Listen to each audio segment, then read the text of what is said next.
Yo, what is up, people? Smithers are here today to give you Silver Spoon Episode 3 review. Okay, now, it's episode.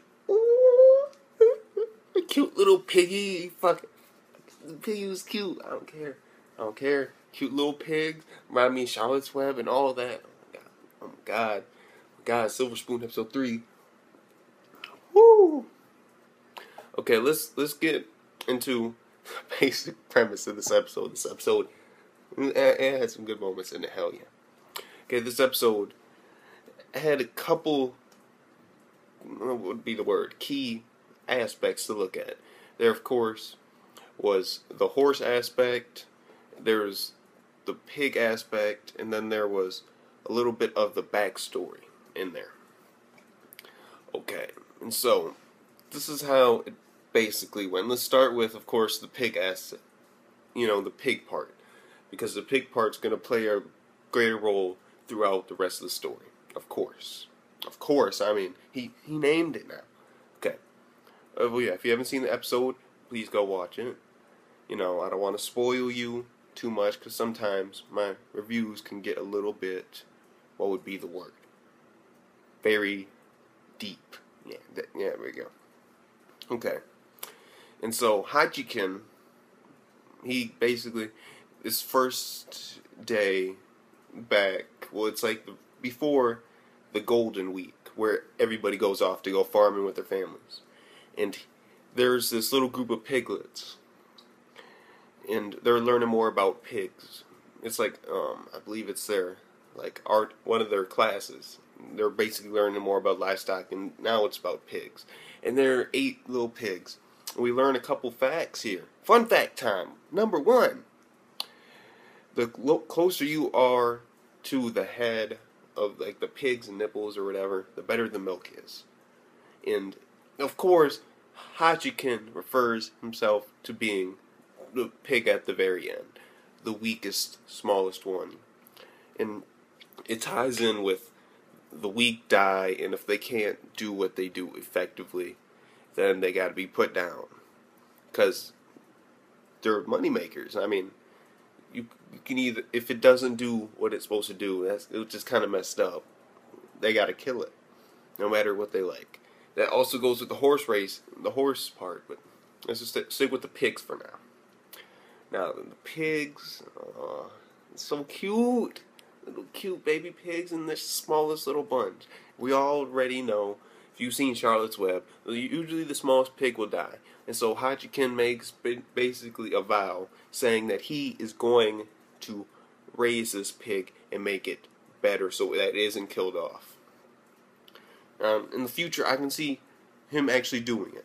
I can see this dude actually being like, no, you're not fucking killing this pig. You can suspend me, you can never fuck you want, but you ain't killing this little pig. I can see him doing some shit like that. Will he? We'll see. Then let's get on with the horses. So, of course, he's talking to Mikasa. I should know her name. Oh, fuck, why in the hell can I not? I want to say Mikasa, but I don't believe it's Mikasa. Shit. What's her name? Well, he's talking with the horse girl. And you know, he likes her, okay? Let's just put it like that, he likes her. She like him, we don't know. But since they're gonna go out on a date, quote unquote. Until, of course, the baseball guy goes there. And of course, she's like, I want to go to a place with a mascot and, like, in gift shops. And he's like thinking in an amusement park, and then it's the next day. And it isn't an amusement park, it's a fucking horse racing track.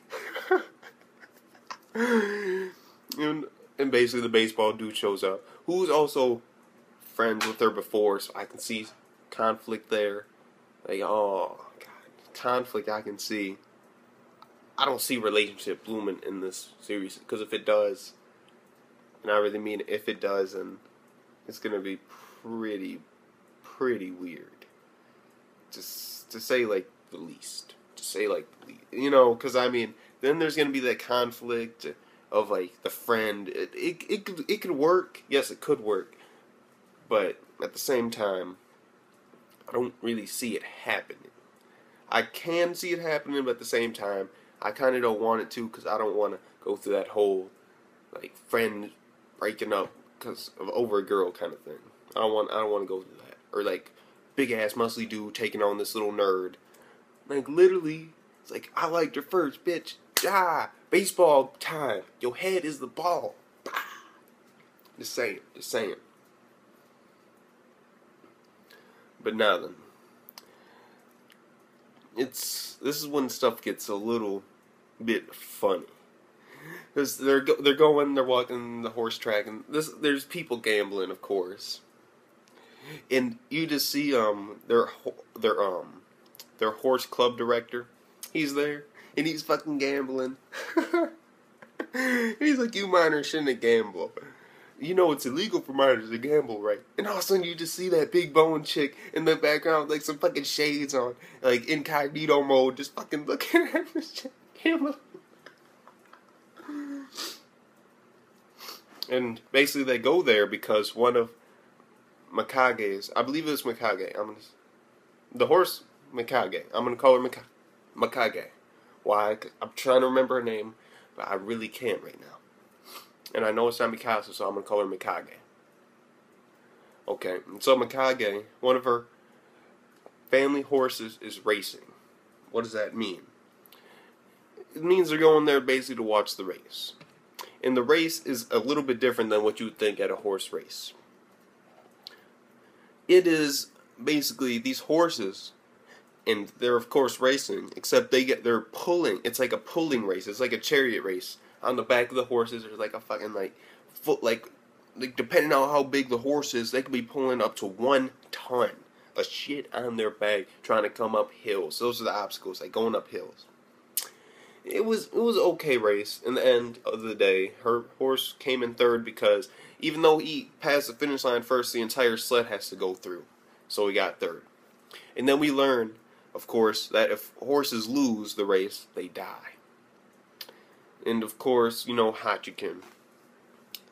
He doesn't like that. He doesn't like animals dying. I can agree with that. But at the same time, shit has to happen. Shit happens. You gotta deal with it. But could he change it? That's the question, though. Is he going to be one of those people that's going to try to change it so that the weaker animals don't die? We'll see. But besides that, then there's this like scene in the food court. And the food court scene I actually really enjoyed because it was one of those, what would be the word? Deep moment scenes when Hachikin's talking to the baseball dude and he's like, "You got it easy. You already have a future planned out. You got the easy life. You already got something to go to. I don't." He doesn't have a future. He doesn't have a plan worked out. He doesn't have something that he can go into after all this. He has to find it, and that's the hardest thing. I can agree with that. That is very hard. But at the same time, the baseball dude, we find out later what it connects to. And it's that he's not taking over because he wants to. He's taking over because it's the right thing to do. Because he cannot leave his old mother, who just lost her husband a couple years back, to take care of all these animals. He can't do it. Would you leave your mother to take care of all these animals and maintain the farm and all that? He's doing it even though he could have a great future and become like a future baseball player. He just can't do it. Why? Because he has to do what he has to do for his family. It's one of those deep meanings where it's like, do I want to follow my dreams? Or is it family over everything? Because you got to treat your family because they're the ones that are with you through life. Your family. But at the same exact time, at the same fucking time, because of that family, and because what you have to do in order to do the right thing, you have to give up your own hopes and dreams in order to accomplish that. And so it's like a weighted scale. Your family or yourself. Me personally, I don't know, because family will take advantage of you more than anybody else. It's a fact. It's a fact. But when times get hard, your family is going to usually be the only people that will be there for you. So it's a mixed issue. It's basically which one is more important, family or your future. And that, I love that deepness. And at the end of the episode, near the end, Hachi can realize that. And then they go, because they're about to fight, of course, she gets a text message, Mikage. Fuck her name. Fuck her name. Come on, man. Why you gotta make me... Why can't it be something simpler like me? Or some shit like that. But no, it got to be like Mikage or some shit like that. I don't know. Or, there's an I in there somewhere too. I know there's an I and an M in there. It's like, fuck it. And then they go to like her uncle's like pasture. And they're like, oh, so you saw the race and all that. And then from there, we learn a couple of things. Mostly we learn the important thing, which is that those two, this dude, Hichikin, I'm gonna call him Yugo. Fuck it, Yugo. That's his like last name or his first name or some shit. I don't know. His last name's Yugo, so I'm gonna call him Yugo because it's a lot easier than Hachikin. Fuck Yugo, Hachikin. That's because it's weird. I don't know which one to pick. Fuck it, Hachikin. Hachikin basically is like in the baseball dude's like, oh, you can actually understand the horse, and he's like, haha, that's funny shit, you guys. And these dudes are like hitting face palm and like, oh shit, like, damn, because you can't really understand it. You can just guess what they're thinking. Then when they're walking over to a vet's place, like to go check it out, we find out that one of the horses died before he could race last night, and the person who owned the horse decided to throw it a personal funeral. And those don't happen very much. And then it gets into the deep concept of horses and their lives. Which is basically like, even if you don't want to kill it, or even if it dies, it's the life that it was born into. It was born into a live or die life. Because it's not just an animal, it's your only source of income. You know, it's your money. So it's like that. And to do a funeral, they pay their respects, and they also stated that it's very rare for a owner of a horse to actually throw a funeral for it. Usually they'll just do like a giant funeral at once, or they won't give a fuck, and they'll just be like, oh fuck it, take him to the meat house. Fuck you. Just saying. Show some compassion. Show some compassion in this bitch. Fuck. But then, oh my god, my voice is starting to fade on me.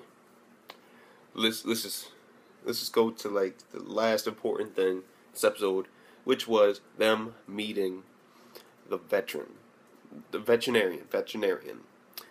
And he was an animal veterinarian. And what we learned from there, of course, he was showing them the tools, like this is to keep their mouth open, this is to like keep their mouth closed, and then this is to castrate them. And he was like, this is a torture device. This is a torture chamber right here.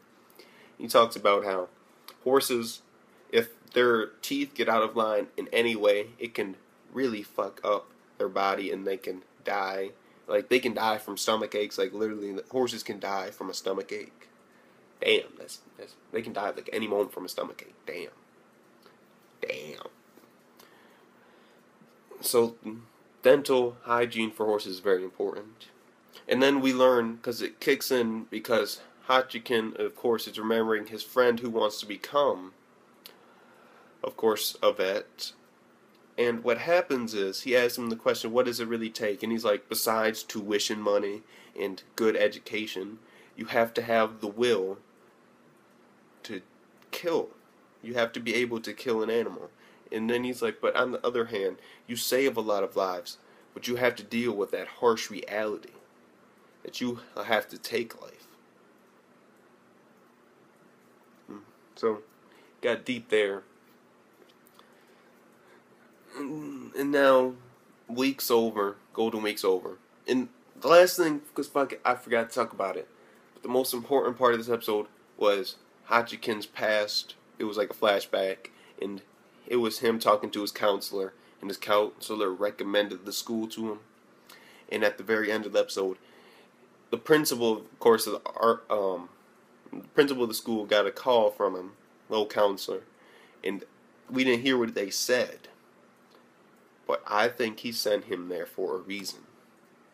What that reason is, we will find out. Just saying.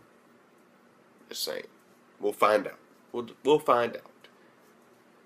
But Hachikin is definitely improving himself. Yeah. Okay, this is long ass fucking review. Like literally, I don't know how the fuck this got so long, but it does. Because once I start talking, I really don't like to stop. I don't know why. It's that type of shit. But you know what? I'm gonna give this episode. Oh my god, the deep meanings. Fuck. A lot of these anime episodes are actually pretty good. I don't know why, but they are. When I look at it from the philosophy standpoint and the deep meanings. 8.3. It was a good plus or a great minus. It was between great and good, because that philosophy definitely bumped it up, bumped it the fuck up. Bumpty Dumpty sat in a well. Bumpty Dumpty had a great fuck.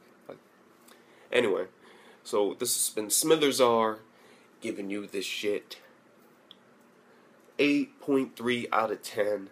It was pretty deep. I mean, yeah, it had its moments, but we got some future shit that could possibly happen with that piglet. We got a deeper meaning. This nigga got cock-blocked. Like, literally, he got cock-blocked. Ah, shit. Don't cock-block. Please, don't cock. What? End of the day, stuff's progressing smoothly. And that deep-ass fucking meaning. I don't know if I'm the only person that sees these type of connections and shit. But there's some deep-ass shit. Smitherzar, comment what you thought about the episode, and peace the fuck out.